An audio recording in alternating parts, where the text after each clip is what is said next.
Assalamualaikum warahmatullahi wabarakatuh. Halo guys, kembali lagi ya di channel gua si Bola Reader.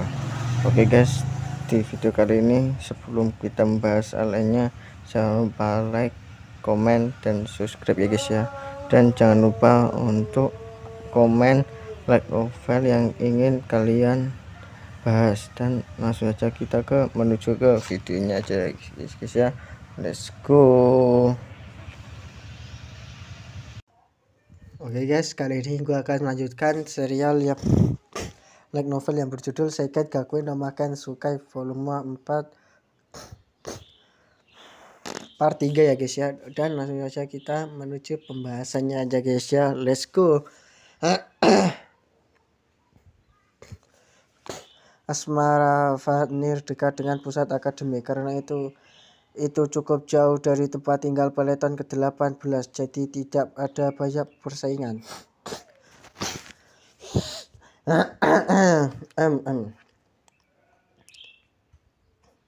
Tidak tahun lalu mereka mengelola ruang dansa. Riselia menggelakkan kepalanya.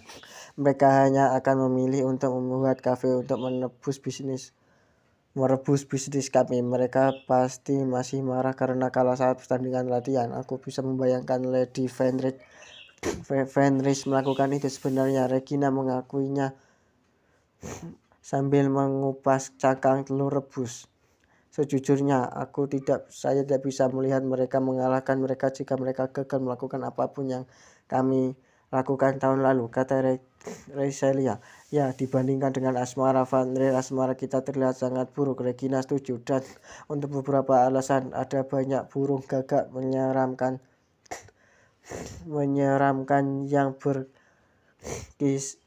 berkeliaran di sekitar sini, bisik Elvine dengan cemberut. Benarkah? Riselia bertanya, ekspresinya sedikit panik.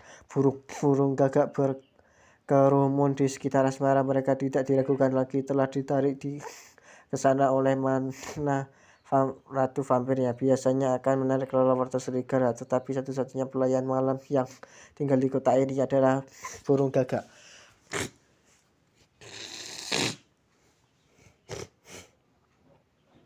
Tapi gagak bisa sangat lucu. Riselia berargumen, berusaha menyelamatkan harga diri antek-anteknya.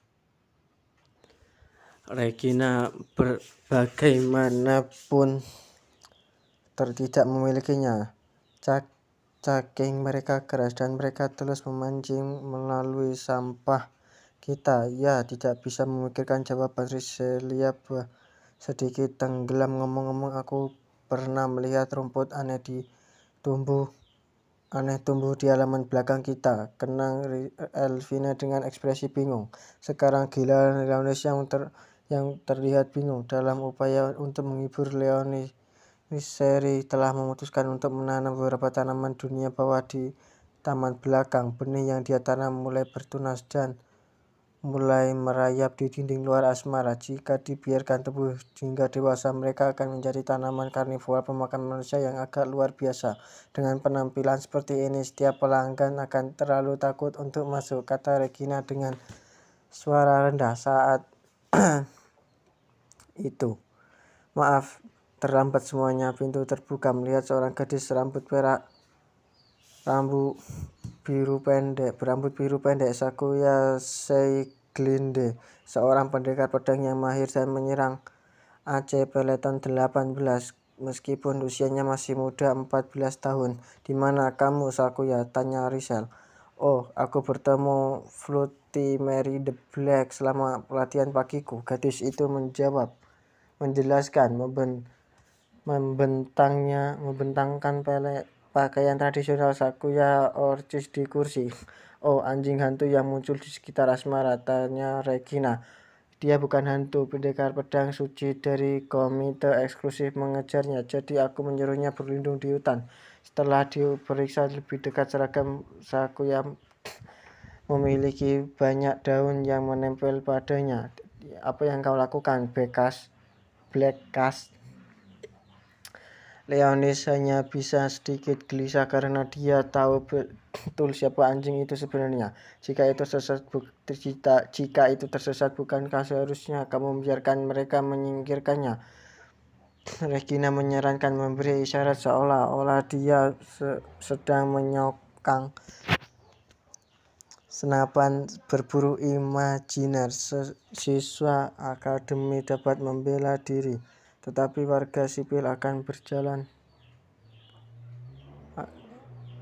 di sekitar sini. Setelah festival cahaya suci dimulai, Fluffy Mary si hitam tidak nyasar. Sakuya menggelengkan kepalanya putus asa. Dia mungkin reinkarnasi Maru si hitam yang telah lama hilang. Itu tidak mungkin, pikir Leonis. Pertama-tama, Bekas bukan seorang anjing, melainkan seorang serigala. Dia juga pangeran dari Realm of Shadow.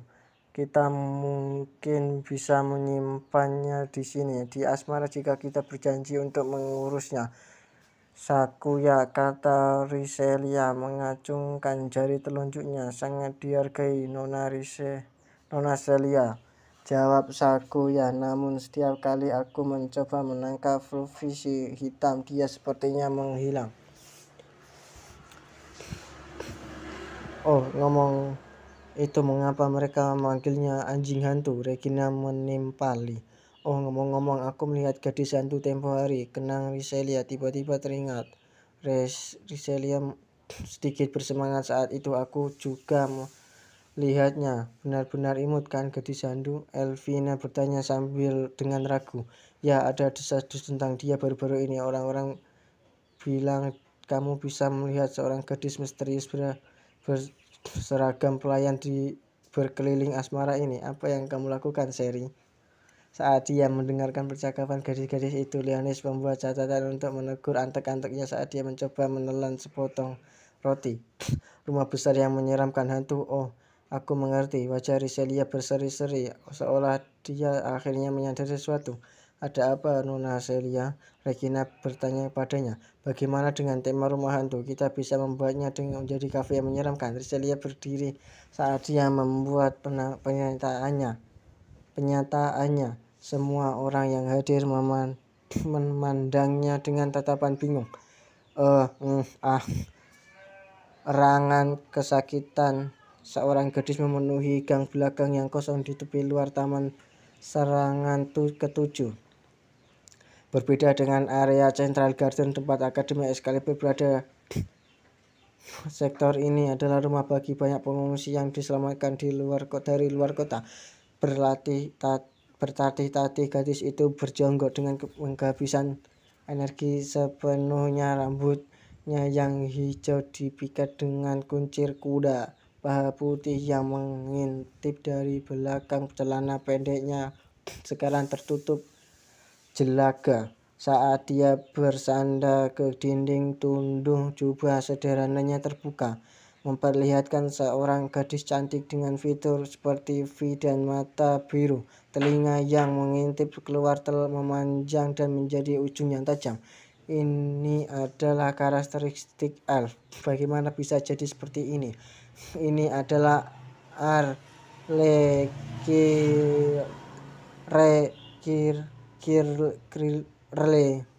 Kirlesio, seorang pahlawan elf yang telah ditugaskan untuk menghancurkan kapal Dewi Pemberontakan oleh pohon penatua Sancetuari.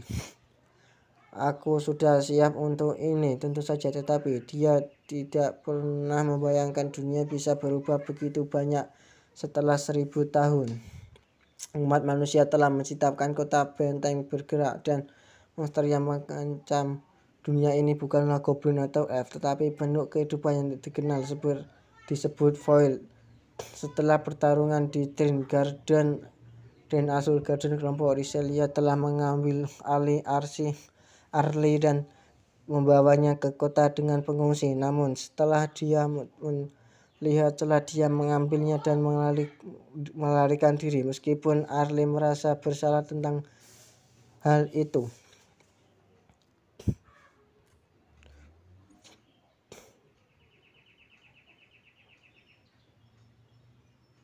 dia tidak bisa membiarkan gadis-gadis itu mengetahui siapa dirinya. Sementara dia menghancurkan salah satu inkarnasi Dewi Pemberontakan, ada yang lain.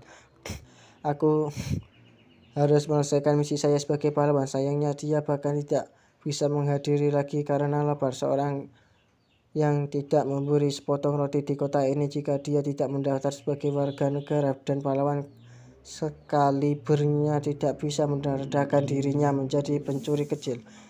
Aku harus melakukan sesuatu. Tidak, dia tidak bisa jatuh di sini.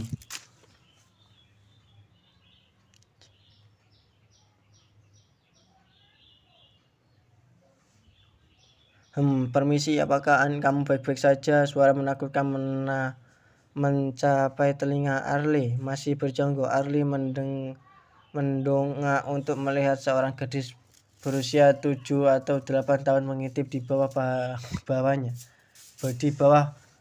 padanya. Apakah kamu lapar? Tanya anak itu. Arlie mengangguk setelah ragu sejenak. Gadis itu dengan ketakutan mendekat dan menyarankan sepotong roti padanya. Arlie menatapnya dengan hati-hati. Lanjutkan, makanlah, desak gadis itu. Apa kamu yakin? Tanya Arlie. Dia memeriksa pakaian gadis itu. Pakaiannya tidak menunjukkan bahwa dia berasal dari keluarga kaya. Direktur Pioneer mengatakan kita harus membantu ketika kita melihat seseorang yang membutuhkan, kata anak itu sambil tersenyum. Terima kasih. Arlie menerima persembahan itu, menerobek sepotong dan memasukkannya ke mulutnya. Apakah kamu butuh air? Gadis itu bertanya. Tidak, aku tidak punya milikku sendiri. Arlie mengeluarkan termos dan mencuci roti. Dia bisa merasakan perutnya bergejolak sebagai penghargaan. Terima kasih telah kamu menyelamatkanku. Maukah kamu ikut denganku ke panti asuhan? Peri itu menggelengkan kepalanya. Aku tidak mungkin memaksa dirimu sebanyak itu. Membuat orang asing tidak nyaman seperti itu tidak akan berhasil. Arlie perlahan bangkit dan kemudian, apa yang kamu lakukan di sini? Dengan teriakan keras itu beberapa sosok geng muncul. Ini bukan pencuri tapi pendekar pedang suci mengenakan seragam biru. Arlie mengira mereka adalah bagian dari semacam medisi penjaga perdamaian kota. Kamu seorang elf, komentar seorang pemuda yang tampak seperti pemimpin kelompok menatap tajam ke arah Arlie. Tunjukkan padaku sertifikat warga negaramu. Dia menurut dengan kasar melihat elf itu dari atas sampai ke bawah. Tidak, nona ini, dia hanya lapar, protes gadis itu. Kamu pikir kamu bisa mengaturku, pengungsi kecil? Pria muda itu memandang gadis itu dengan tatapan, sekilas tidak mendekatinya dengan mengancam. Arlie melepas jubahnya, membuangnya ke angin, mewujudkan pedang pembunuh pangeran kegelapan Trozak di tangannya. Kamu melototinya, kamu harus mundur, katanya kepada anak yang telah membantunya. Ada 3 dari mereka dan mereka tampaknya cukup terorganisir. Berdasarkan cara mereka membawa diri, Arlie secara kasar dapat mengukur kekuatan mereka. Biasanya mereka tidak cocok untuknya. Faktanya mereka mungkin bahkan tidak bisa mengalahkan gadis berambut biru yang dia ajak bertukar pukulan di kota yang hancur. Tapi sekarang Arlie hanya tidak bisa berdiri dan seorang pahlawan tidak bisa berkeliling membunuh orang. Kamu menolak begitu mengaktifkannya. Pemimpin muda itu memanifestasikan pedang suci tipe pedang besar yang besar. Bibirnya melengkung membentak, seringai ini mungkin menjadi kasar. Seorang gadis. Saat pedang itu mengenainya, Arlie menangkisnya dengan Trozak. Kembalilah, dia mendesak gadis itu di belakangnya lagi. Nona, orang itu tergagap. Kamu menghalanginya. Kamu menghalangi. Terburu-buru